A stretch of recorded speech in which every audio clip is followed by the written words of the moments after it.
Hey there, I'm Bryn, and this is Heather. We're Pharmacists Out of the Box. We have a short, fun episode for you today.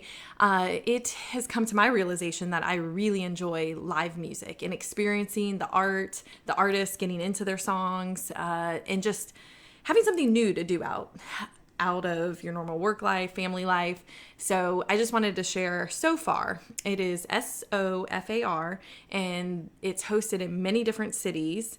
And so basically you apply for tickets and you don't know where the live event is going to take place, and you have no idea who the artists are. Interesting. So this kind of, I guess to me, falls in self-care realm. So the last 2 months I've tried it and I've been blown away. I was very nervous at first because you think you're kind of attached to like whatever music genre you like. What is it going to sound like? Who's it going to be? Yes. But I think that in life there's not enough like mystery or good mystery. You really don't want like mystery when it comes to work or what you're doing. Sometimes you don't even want mystery with kids, but fun things in life. I'm like, it's kind of fun to be surprised. And so what I really like about the Sofar event is they encourage intimacy with the artists. And so like we had last night, like blankets on the ground and like pillows you sat on, and it's very like small, but they had 4 different artists come up, and they are so real. Like they've oftentimes written their own music. They're coming up there performing, and a lot of times they'll explain some of the backstory about what happened or why they wrote this song the certain way. And so it's a great experience. So I'd encourage anybody, since they do have them in multiple cities, that you go on Sofar and find your city and apply. We had this artist, I'm going to butcher his last name, Leon Majacen, Majcen. I definitely butchered that. So he even bought his CD from there. That's crazy. So they'll have like merchandise on the side, like stickers, t-shirts, and you are encouraged to like chat with the artists in between sets or at the end of the night. And we've met so many neat people, and you connect with so many people that are just experiencing like raw music in this so cool. So you said you apply for the tickets. Does that mean there's a chance you won't get the tickets? Yeah. So I applied in May and didn't get tickets. And I was just looking for something like fun for my husband and I to go out and do for like a date night. And then June I applied and I did get tickets. So I was super excited. I was like, oh, perfect. And I made my friend buy like, I think you can only buy like 5 tickets. So I made her buy 5, and I'm like, all right, we're doing this for my birthday. This will be fun. And then we curated like amongst our friends just this group of 10 people to go, and it was incredible. Oh, that's so cool.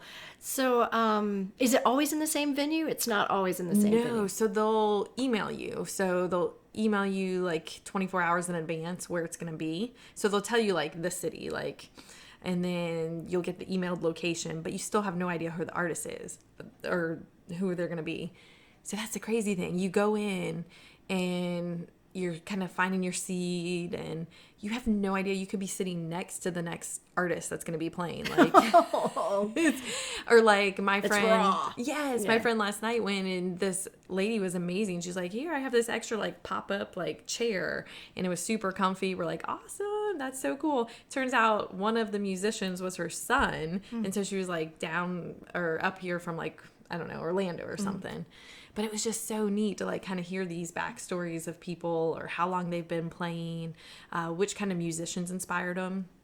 And so my friend Michelle and I were just kind of talking about what kind of like art are we creating maybe in our own lives. Like there's an art to maybe how you care for patients, or maybe there's an art in creating this podcast, or just sharing who you are and being real. And so it was really cool to like watch people being real, but at the same time, like thinking about in your own life how you're doing that. Because art is an expression, any kind of expression. So some people paint to express things, and some people sing, and that, you know, they feel very vulnerable. I found that people I know who sing or write their own songs, they feel like their whole life is out there because that's their expression. So I agree. I think we can live our life and express our life through different, even our jobs, like you said, or being a parent. Or, yeah. Exactly. Well, that sounds cool. Are the tickets real expensive usually? No, they're usually like around like 15, but I don't know if that's because we're like a smaller city, or I think they've only done it like 19 times, so it's like a smaller so far. So I don't know if you do a bigger city or a bigger developed one, if it costs more.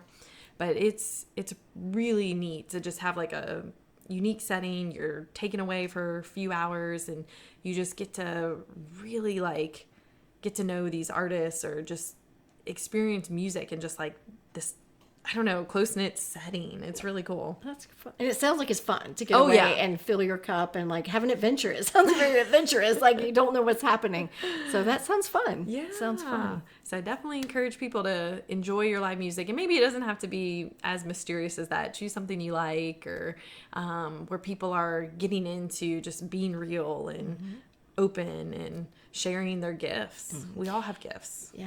And we're around a college town. It just happens to be. But I know a lot of people who sing at some of these places, like even just music in general, any place that has live music, that's usually some local group or just two guys from the college or whatever that play the guitar and are actually just trying to make a buck. And it's really cool to like, sometimes they're really talented and it's kind of a side thing that maybe they grew up learning how to play, you know, the bass or whatever, and they make this cool music. And like you said, it's like connecting with your community. To me, it's like these are people from our community that are just sharing. Yes. So it's a way to kind of bond in your community too, I think. It was super cute. So I don't know how many of you have kids, but my son's 4, and so before we left to the concert and before the babysitter got there, he like gets his little set of like drums, like it's a little plastic thing with drums and like xylophone and shakers and the harmonica, and he performed. He's like, "Mommy, watch this," and he like went on his little like concert thing. It was adorable. So it's like, yeah, you could run around, do the dishes, throw in a load of laundry, but I just sat there and just enjoyed like the innocence and just him making his music. His raw music, yeah. And then he's like, "Now your turn," and he hands me like the slobbery like harmonica. And I'm like, okay, it's my own child and I'm still grossed out by these things. Maybe it's like the 50 other kids that blew on the harmonica. Oh gosh. But you can't say no. No. But find things to enjoy in your life. Like set aside time, make special time. Have an adventure. Like, I think stepping outside the box. We talk about outside the box all the time. But to me, that's something very like out of the box. Like you're not buying a ticket to a concert, like an orchestra concert that you know, or a play that you know kind of what it's about. Like it sounds very adventurous. I like it. It's very out of the box. And it was really neat. Like just certain music would remind you of certain people. Like I just lost a close friend, and so it reminded like some of the music. I'm like, oh, he really would have enjoyed this song. And his daughter was there with me, so that was really special. And who knew? And she was getting change at the bar. We had just gotten like, I don't know, what do you call it, kombucha or something. And he hands her back like a $50 coin. And I was like, what? Like, because her dad used to like collect coins. What? And it That's was crazy. like the same year that they were married, like in 1972. And it was like, what? Like, Wow. So it was really like cool little things like that. And we met another guy in the audience that was finishing up his PhD, but he had just done an open mic at the place we were at.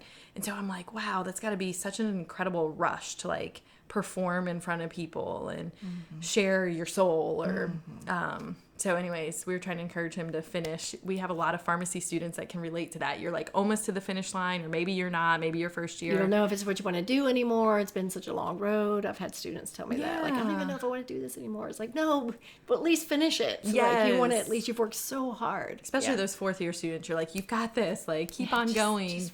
The Finish it line out. is right there. Yes. Yeah. So I don't know. It's you never know who you'll meet at these sort of concerts or outings, and so just It's networking.